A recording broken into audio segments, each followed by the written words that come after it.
name is Isaac Castro, and I'm honored to serve as your ministerial intern for this congregation. My pronouns are he, him. Welcome to our service. In this sacred space, we celebrate our humanity, our diversity, and the boundless love that unites us all. The Unitarian Universalist Congregation of Phoenix strives to be a spiritual community for our time, one that is theologically diverse, radically inclusive, and justice-centered. Our doors swing wide to embrace all who seek a welcoming place. May our worship today be a source of inspiration, a comfort in challenging times, and a call to action. If you are new here, a hearty welcome to you. We encourage you to come back several times as our services are different each week. I'm Benji Messer, music director. I use he, him pronouns. I'm glad to have Talise and our choir making music in service today. This service continues our annual stewardship drive, which this year has a nautical theme, anchored in love, sailing forward in hope. So let's sing a favorite sailing song from the hymnal Blue Boat Home. Please rise in body or spirit.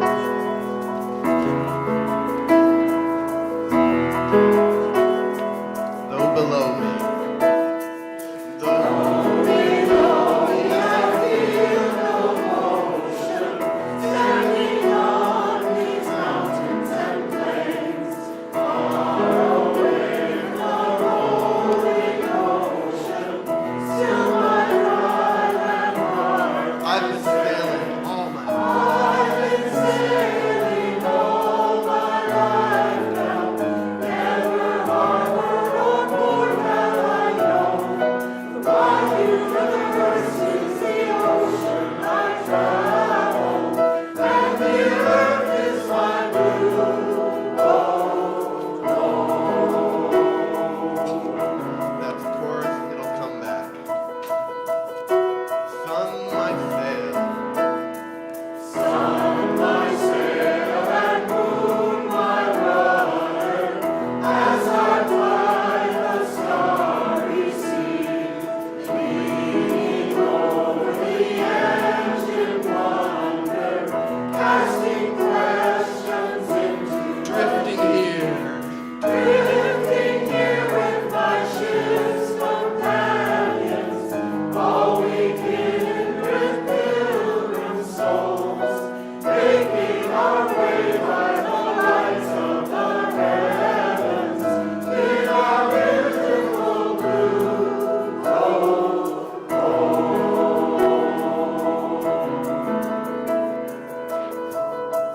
I give thanks to the waves.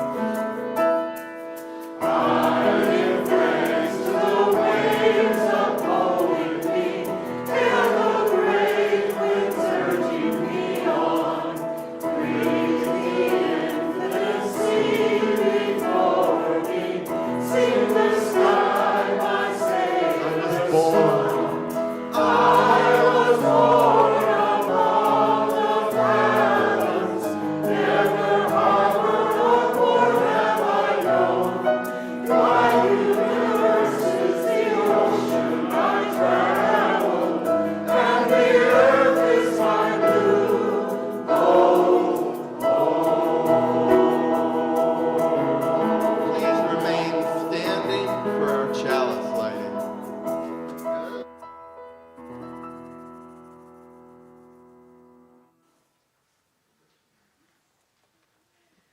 Pardon me, doing double duty here. Good morning. My name is Bill Snowden. I'm your worship associate today. My pronouns are he, him. Join me as we recite our covenant, and Bonnie Frazier lights our chalice. If you're watching remotely and have a chalice with you, please light it with us. Love is the doctrine of this congregation, that quest for truth is our sacrament, and service is our prayer. To dwell together in peace, to seek knowledge in freedom, to share our strength in fellowship, thus do we covenant. And before you sit down, please wave to the folks on Zoom and take a moment to turn around and smile at your neighbor.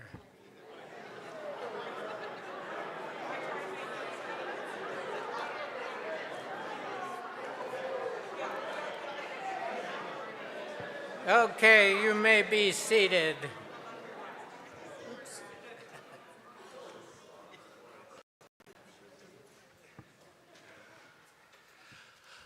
I have a few announcements from our civic engagement team. It is week 9 for the Arizona legislature, and bills that passed in one chamber have passed to the other one. A couple of highlights, well, lowlights. One bill renames Loop 202 the Charlie Kirk Highway. Another requires that firearm safety be taught every year in grades K through 12. And yet another gives AI chatbots the same legal status as the lawyer or therapist. I can hear the outrage. So, you should use that outrage and take a look at Compass to learn about other proposed bills and learn how you can protest bills like these from your home computer. It makes a difference. It really does. And next, John Palone is going to come up, but I'm going to offer, normally you, congregation, only have one stewardship sermon. Since you're a teaching congregation, you have me as your interim minister, you luckily and happily get 2 stewardship sermons this year. So John's going to come talk about stewardship. Exciting. We're off to a fantastic start to our pledge campaign. Together we are building our ship anchored in love and moving with hope. We are well on our way to our pledge goal of $615,000. We have, we did have 75 pledges for $275,671, but a few people have pledged since then. And I know a lot of you are procrastinators, so please get your pledges in. Last week I told you that we had a $25 gift certificate for one of our pledges, and I'm excited to announce the winner is Jillian Jones. Jillian couldn't be here this week, so we will get her a gift certificate to her. If you haven't pledged yet, don't worry. We have one more $25 gift certificate for those that pledge by today. In order to pledge, you can use those handy QR codes distributed on the seats. Go to phoenixuu.org/pledge, or come see me in the back. I'll also be online to help those who are watching the service. If you do not have money to pledge right now, we get it, totally get it. Please make a pledge of $0 so you can be counted. You can always change your pledge later if your finances change. One last thing, next week we'll be giving out goodies during coffee hour as a thanks for those that have pledged. With your pledges, our ship is ready to weather the storms of our world. Thank you for your amazing generosity.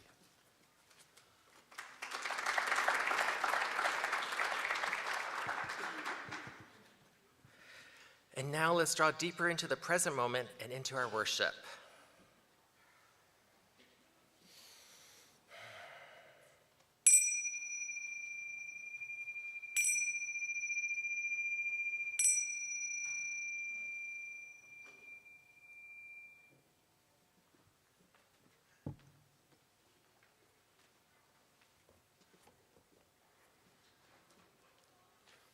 Our opening words are from a poem by Albert Rios called When Giving Is All We Have. One river gives its journey to the next. We give because someone gave to us. We give because nobody gave to us. We give because giving has changed us. We give because giving could have changed us. We will have been better for it. We have been wounded by it. Giving has many faces. It's loud and quiet. Big, though small, diamond in the wood nails. Its story is old. the plot worn, and the pages too, but we read this book anyway, over and again.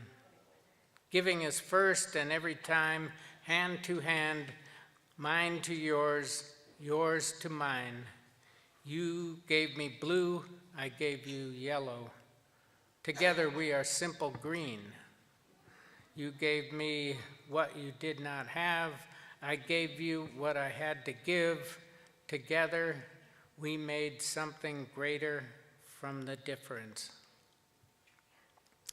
And now I invite our children and youth and any adults who'd like to come up for Together Time.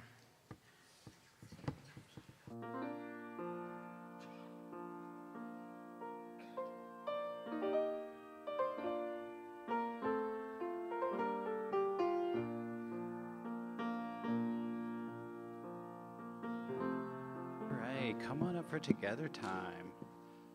Hey, we got a few more coming. My name is Blake Rushing. My pronouns are she and her, and I am the Director of Children's Ministry here at UUCP.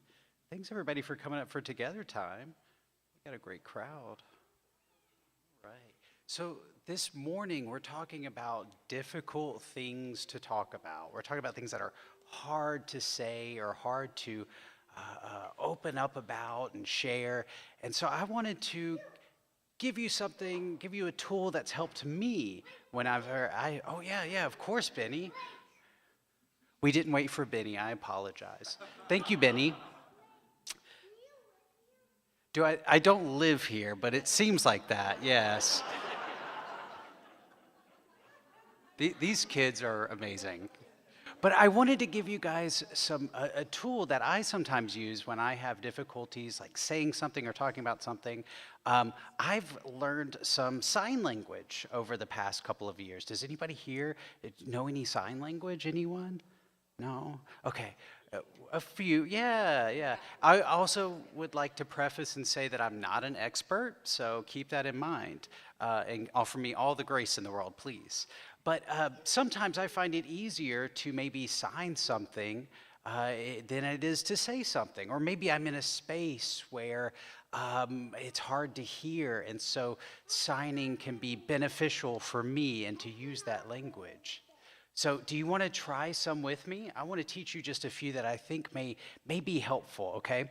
So the first one I want to show you guys is happy, right? Because sometimes you want to tell people that. You want to let people know you're feeling happy, but it can be difficult to say it. So what you're going to do is you're going to take both hands, and you can practice out there and on Zoom as well, but you're going to take both hands, you're going to kind of hold them like this, and happy.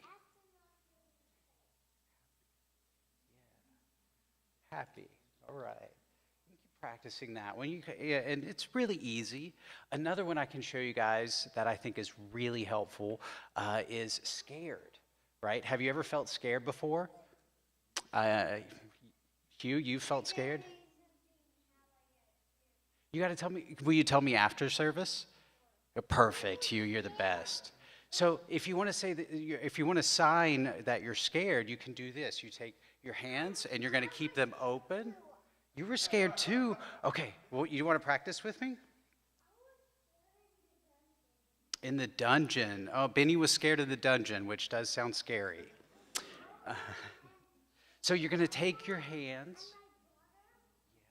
Do you want to sit down for a second, Benny? Thank you, buddy. So brave of your brother, too. Well, and so you're going to take your hands like this, and you're going to say, scared. Scared, right? And you can kind of do the facial expressions, right? Scared. All right. So we did happy. We did scared. So another one I want to show you guys really quick is sad. Sad. Sometimes we need to say that. We need to let people know, right? And so you're going to take your hands out like this. You're going to bring them up towards your face, and you're just going to go sad. Make a little pouty face, if you need to convey that. And then another quick one I want to show you guys is thirsty.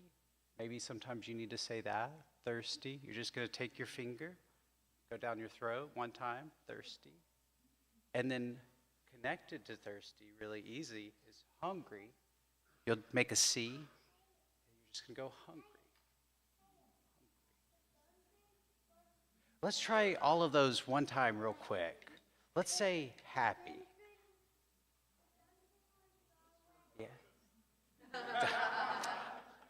I will get back when I am an expert on this. Yeah. So we have happy, we have scared.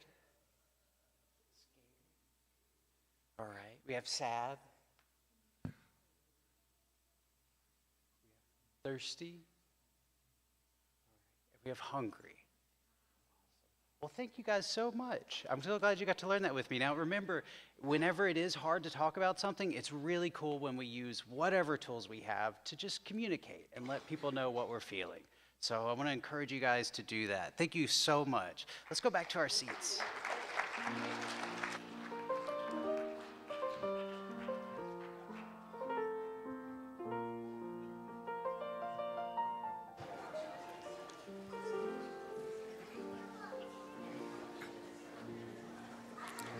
So each month, our congregation selects a local organization that takes action on issues in alignment with the UUCP mission, and we share our offering. Our Share the Plate partner is Corazon.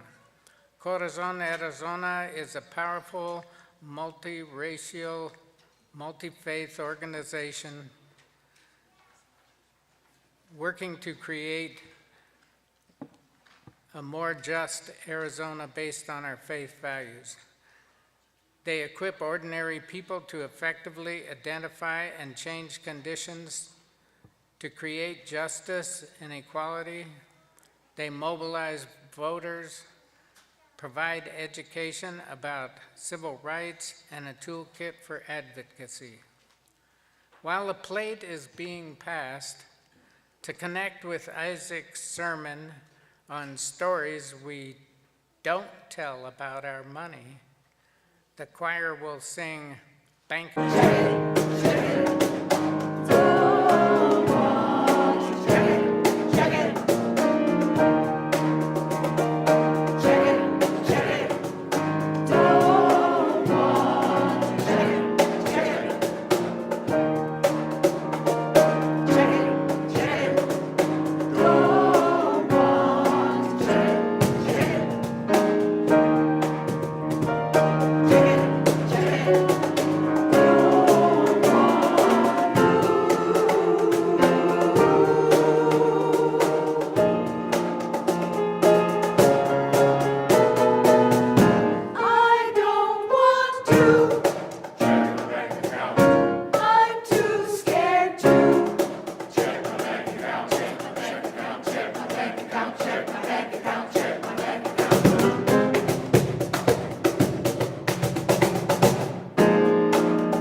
I always know when Benji sits on that box, it's going to be a good song.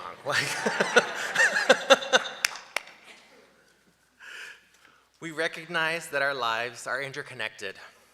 Part of our journey as a community is sharing our significant milestones, joys, and sorrows.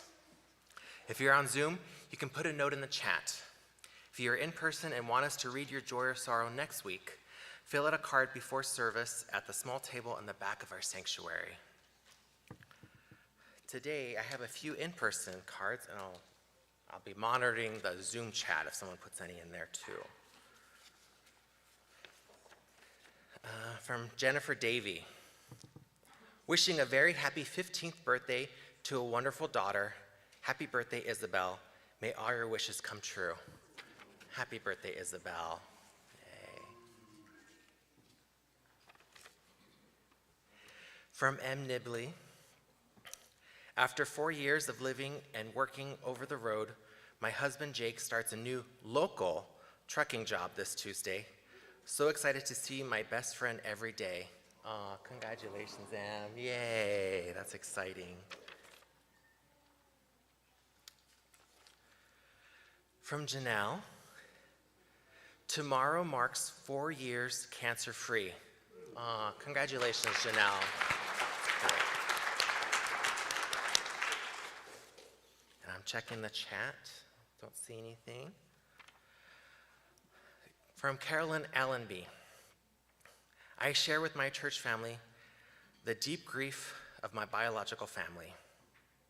My niece-in-law, Liz Claybaugh, and her sister Caroline were both killed in the California avalanche in February. Liz and my nephew Jeff were sweethearts since their freshman year of college. She served in the Peace Corps before nursing school, then specialized in maternal care and nursing education. She will be greatly missed by everyone, especially their 2 children at the brink of adulthood. A life well lived, just too short. Carolyn, I love for you and your family. Yeah, very too short. Yeah, thank you for letting us hold this with you. May our joys and sorrows, those named and those held in the silent sanctuaries of our hearts, help us draw closer and care for each other.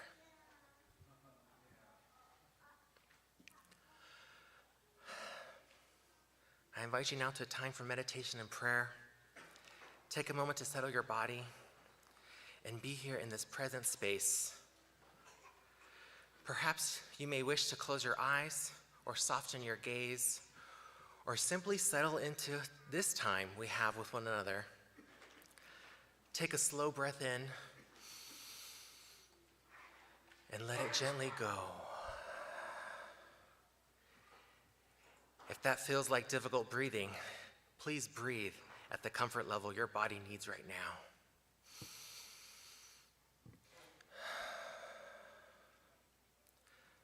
Throughout our world's wisdom traditions, we find a simple and enduring invitation to notice one another, to care for one another, and to share what we can. In weeks like this, that invitation can feel especially important. Communities of faith and learning have faced fear and hostility once again. Temple Israel in Detroit, Old Dominion University in Virginia, and the residency of New York City Mayor Zohan Mamdani, reminding us how deeply we depend on one another's care and courage. Moments like these remind us that the work of stewardship is not only about resources, it is also about the care we extend towards one another's safety, dignity, and belonging. Sometimes generosity begins not with abundance, but with attention. It begins when we see the person beside us, the person who may be carrying a burden we cannot see, the one who may be in quiet need of kindness. In the stillness of this moment, you might ask yourself, when in my life am I being invited to notice more deeply? Who sits at the table beside me in my community, my neighborhood, my workplace, my congregation? Who might need a small act of care? Generosity does not always arrive in the form of something grand or dramatic. Often it begins with small things: a listening ear, a kind word, a shared resource, a simple gesture of welcome. So let us take a few quiet breaths together, reflecting on the small ways we might open our hands and our hearts in the days ahead.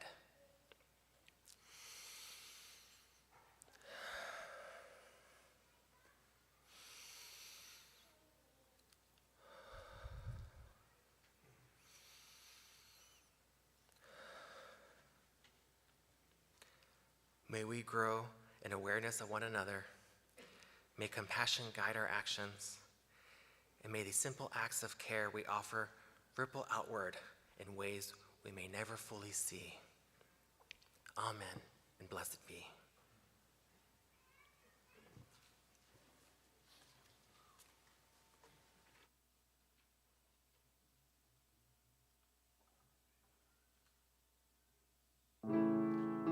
For our middle hymn, let's give thanks for generosity we've received. Let's stand and sing together. Oh, we give thanks. Oh, we give thanks for this precious day, for all gathered here and those far away, for this time we share with love and care. Oh, we give thanks for this precious day. Oh, we give thanks.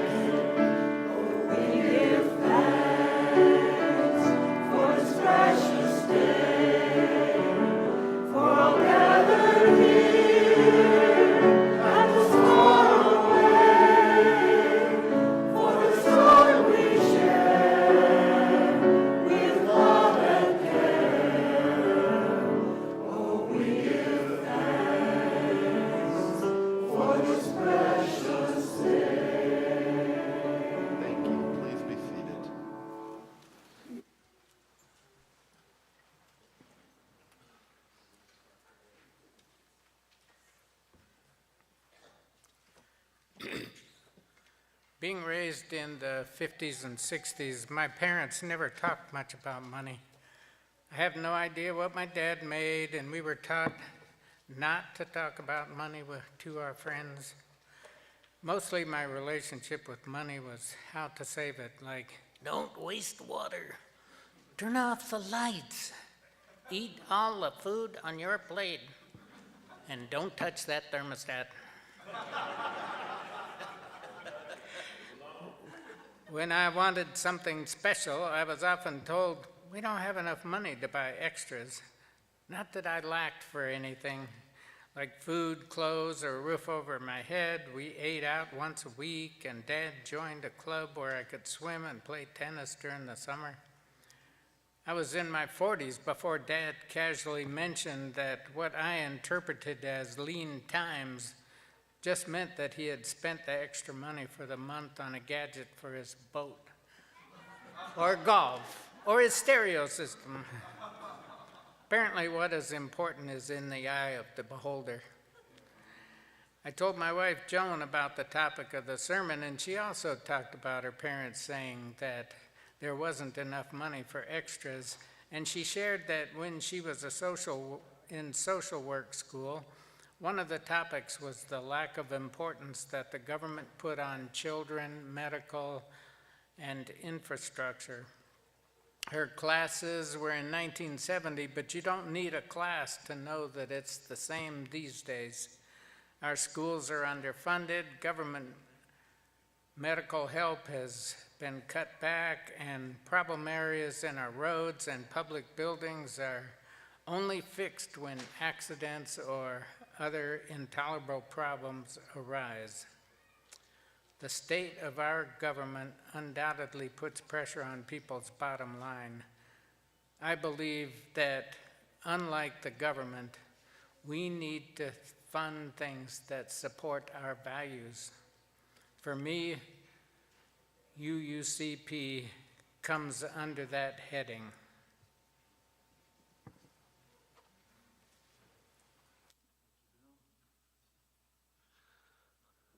Got another song for you. Paul McCartney wrote, "I don't care too much for money. Money can't buy me love," which is a great lyric and one that ultimately made him quite a bit of money. So Here is that song, which it came from, arranged by British singer Keith Abbs in the style of a Renaissance madrigal.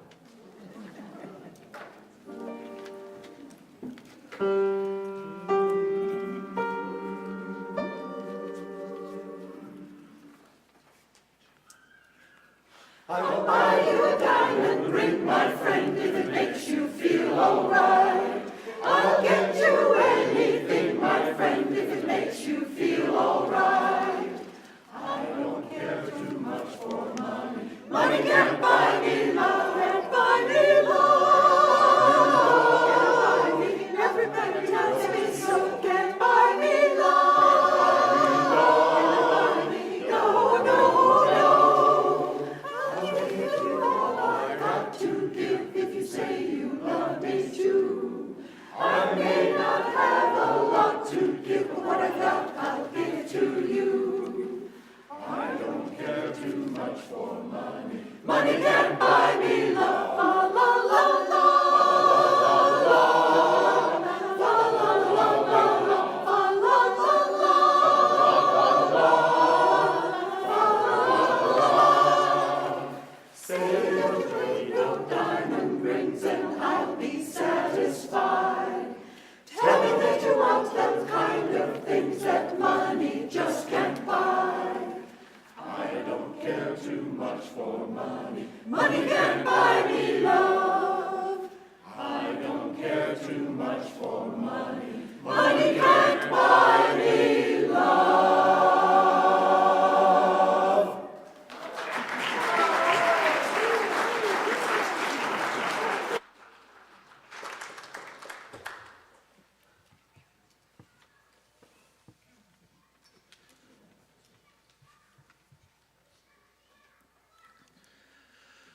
Not long ago, someone told me a story about a child standing in line at a grocery store with their parent. They were at the checkout counter when the child quietly asked for a small candy bar. The parent hesitated. You could see it in their face, the mental math happening in real time. They glanced at the total on the register, looked back at the candy bar, and gently said, "Maybe next time." The child nodded and put it back. But what stayed with the person telling me this story was this. The child didn't argue. They didn't pout. They simply said, "Oh, we must be in the waiting part of the month." Somewhere along the way, that child had learned the rhythm of money in their household. They had learned there were times when money stretched and times when it didn't.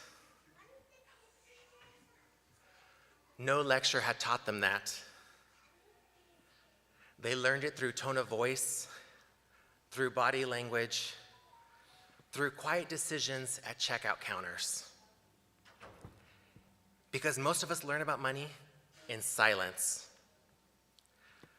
Money is one of the most powerful forces in our lives, and yet it is also one of the most private. We learn it through what our families celebrate, what they fear, and what they argue about late at night when they think we're all asleep. We learn it through what is said, and even more through what isn't. And those quiet lessons follow us into adulthood. They shape how we spend, how we save, how we give, and how we feel about asking for help, and how we feel about offering it. Which is why the stories we carry about money are rarely just about numbers. They are stories about belonging, security, and worth. Someone once described it this way: a person carries 3 purses through life. In the first purse were the stories they told the world. I'm fine. I'm comfortable. I don't worry about money. In the second purse were the stories they told themselves. If I just work harder, save more, prove myself, then I will finally feel safe. But in the third purse, the one rarely opened, were the quiet stories. The memory of overhearing arguments about bills, the shame of asking for help, the fear of never having enough, or the guilt of having more than others. And one day, they realized something surprising. Most people are carrying that third purse. And when we finally open it, when we tell the stories we were taught not to tell, we discover we are not carrying them alone. In many religious traditions, money is treated as something dangerous to talk about. But in Unitarian Universalism, has always encouraged something different.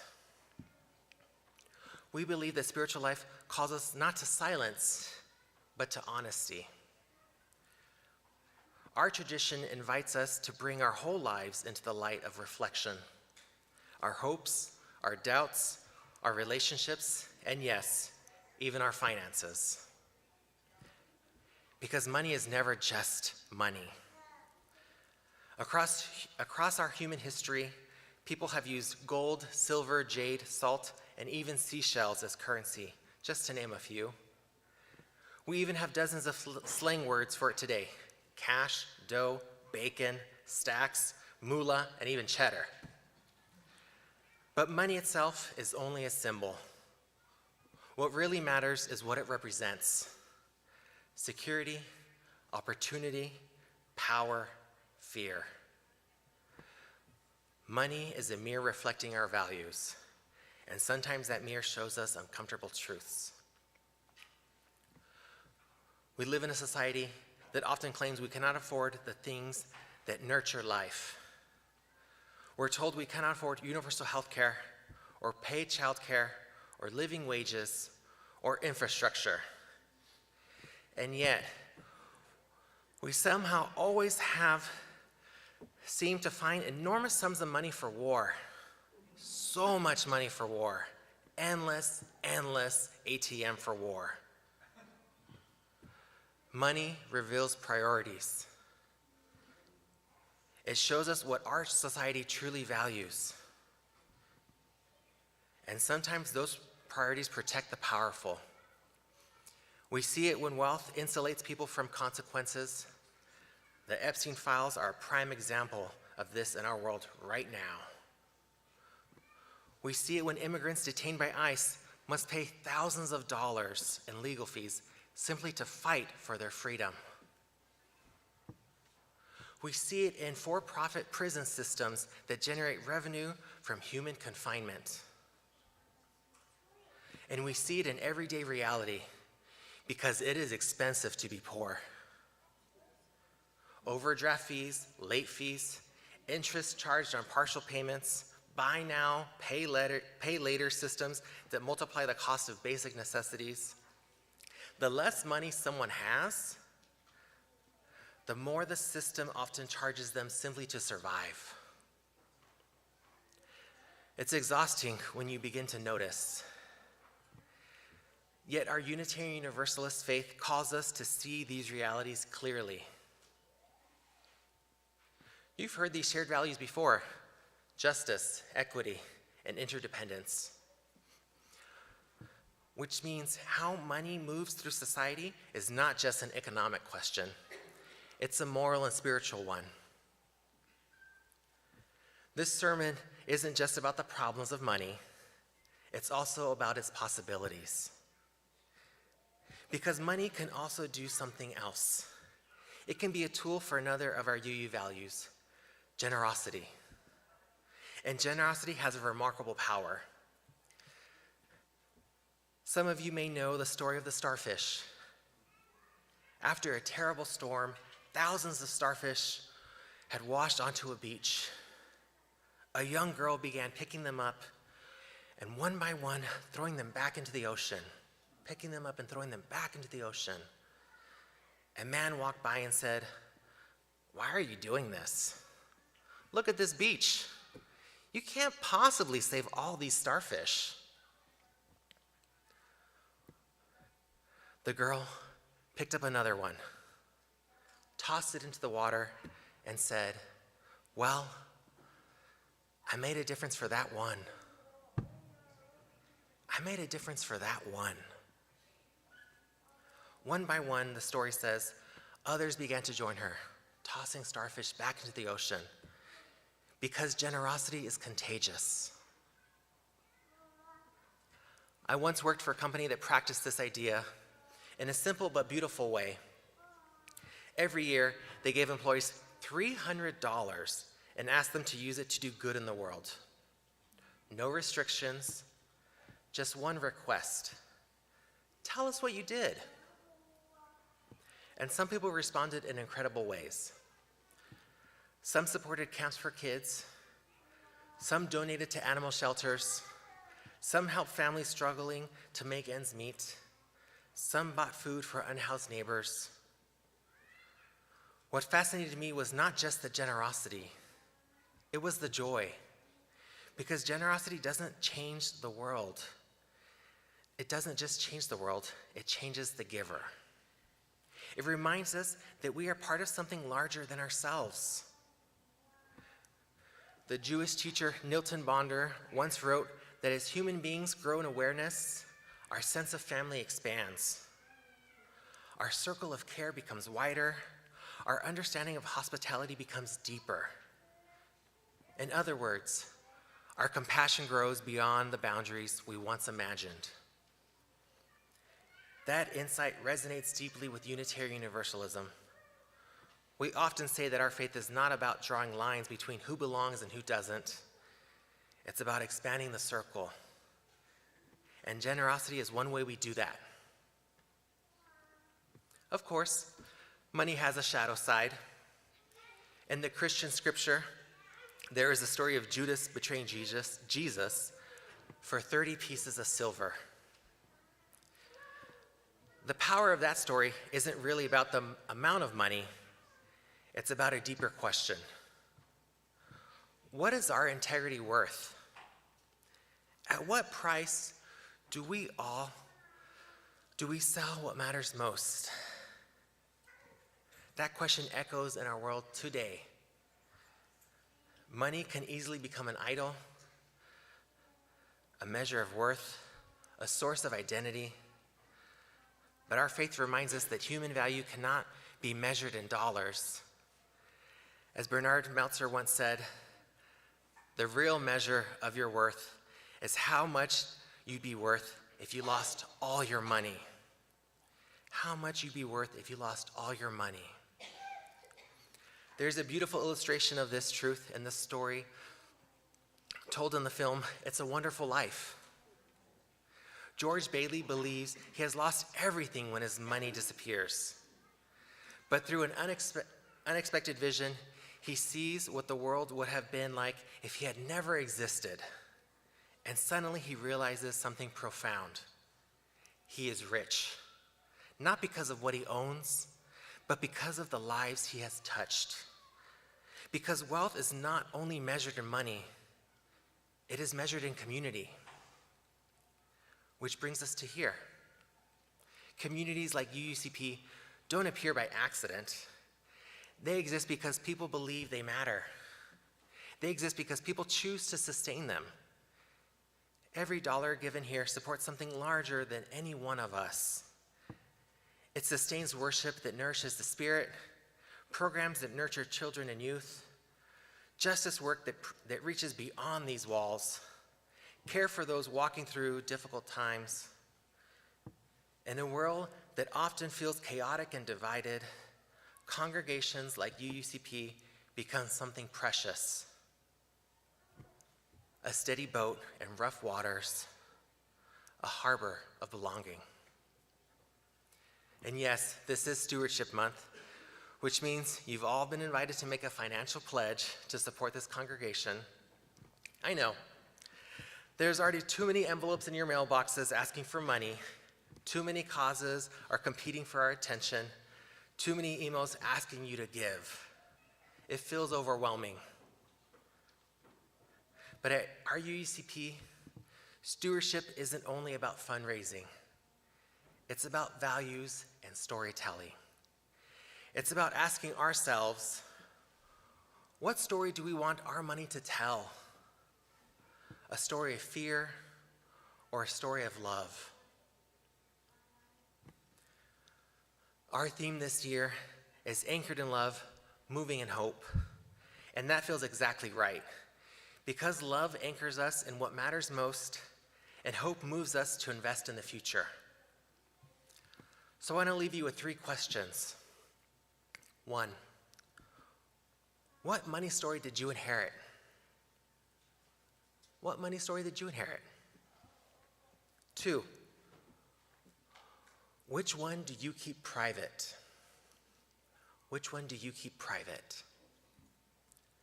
And 3, and which one might you be ready to tell differently? And which one might you be ready to tell differently? Because generosity has a remarkable power.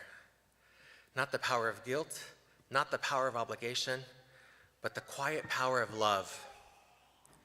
Like that girl on the beach throwing starfish back into the sea. Each act small, each act meaningful. Congregations work like that. No single gift sustains them. No single gift sustains UUCP. It's together. Those acts of gifting together create something extraordinary. A community anchored in hope, anchored in love, and moving together in hope.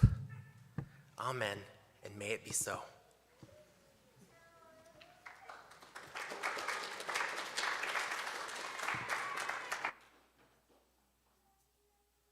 Thank you, Isaac. So to close this sermon, this service about putting our common effort towards something, let's sing a song of togetherness.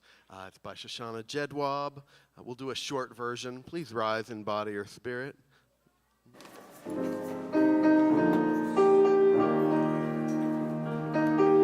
Where you go, I will go, beloved. Where you go, I will go. Where you go, I will go, beloved. Where you go, I will go. And your people.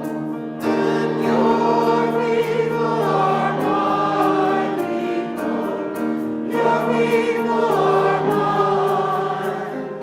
Your people are my people. Your divine life. Let's do that again. And your people are my people. Your people are mine. Your people are my people. Your divine life. Where you go, I will go, beloved. Where you go, I will go, beloved. Where you go, I will go. Where you go, I will go, beloved. Where you go, I will go. And your people. And your people are my people.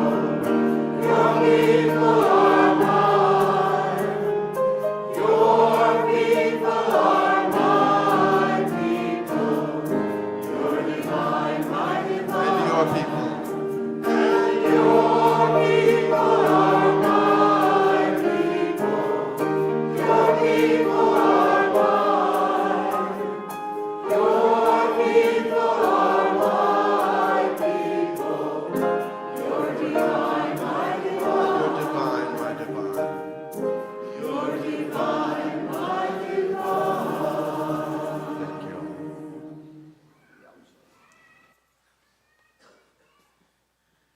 After service ends, noon activities will be listed on the screen.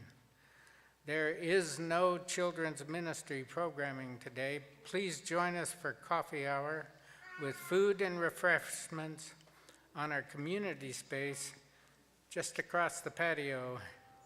Isaac, please close our service. Unitarian Universalists Wayne Arneson says, "Take courage, friends. The way is often hard, the path is never clear, and the stakes are very high. Take courage, for deep down, there is another truth. You are not alone. Go in peace, go in love."